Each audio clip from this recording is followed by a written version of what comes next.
What's going on, guys? It's AJ with AJ's Balls again, and today I'm going to be showing you how I pull a female off her clutch of eggs and then how I set them up in the incubator. Alright, so as you can see, she's pretty chill, which means that she probably just laid this clutch not too long ago. She's still pretty tired from laying. She's not really in the mood to fight me. So I'm just going to kind of distract her, touch her head a little bit, make her go into that defensive mode. And then make sure I grab her tail so she doesn't move the eggs as I take her off. There you go. You can see how sucked up she looks. See how her belly is all indented. Doesn't look like she's egg bound, not retaining any eggs at all. Look at that. Then I will take her, set her off in the sink while I get her eggs. So 2, 4, 6, 7 good eggs. No slugs.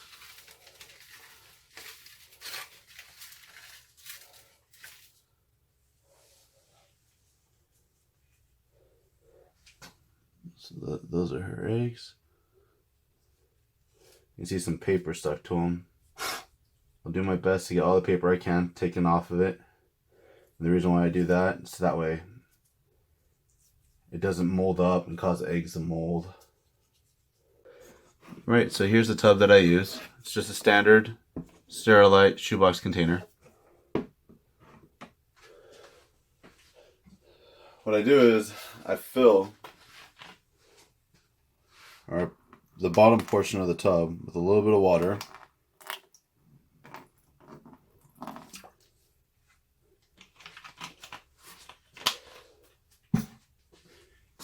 And I don't use any substrate. I just use light diffusers. So I'll put a light diffuser in there. And then I'll add a little bit more water. Just kind of fill in the gaps.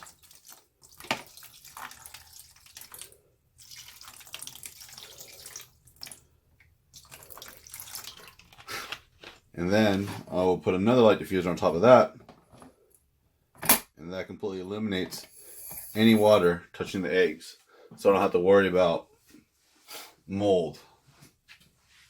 Then I'll get the eggs just as I got them from the female, and I'll lay them in there exactly the same. And that's it. I don't put any substrate in there at all. Just the eggs on top of the light diffuser.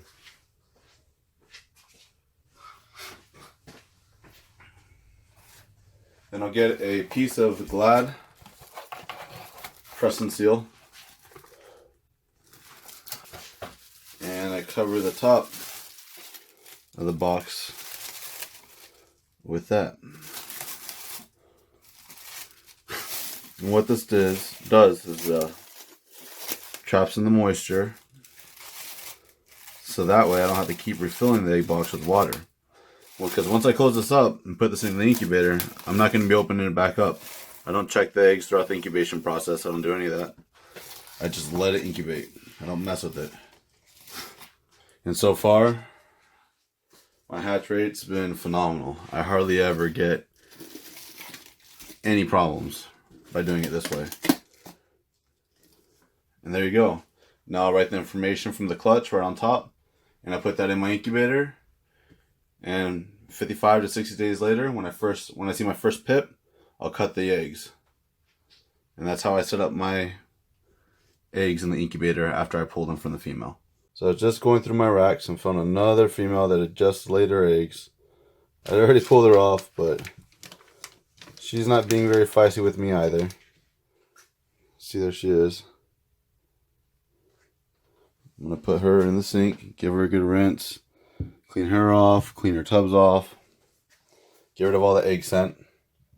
She had a nice big clutch for me. 2, 4, 6, 8, 9 good eggs. No slugs. And this is her first clutch ever for me. So I'm very happy with this. It's a great clutch. And I'm going to take this, try to get all the paper off just like before, and set that up in the egg box just like I did the other clutch. So that was just a quick video on how I pull eggs from my females and how I set them up in a box to put in the incubator. You don't have to do it the same way I do. I tried it with vermiculi, I've tried it with hatchite, I tried it all sorts of ways. I even tried it with kind of the same way I do it with the light diffusers with sponges on bottom, but I just found this to be the most effective for me. I've never had an issue. So I think it's simple, easy, and it's effective. What do you guys think? Do you guys like to set up your eggs differently? Do you have a different method that you found to work for you that's kind of outside of the usual? Let me know.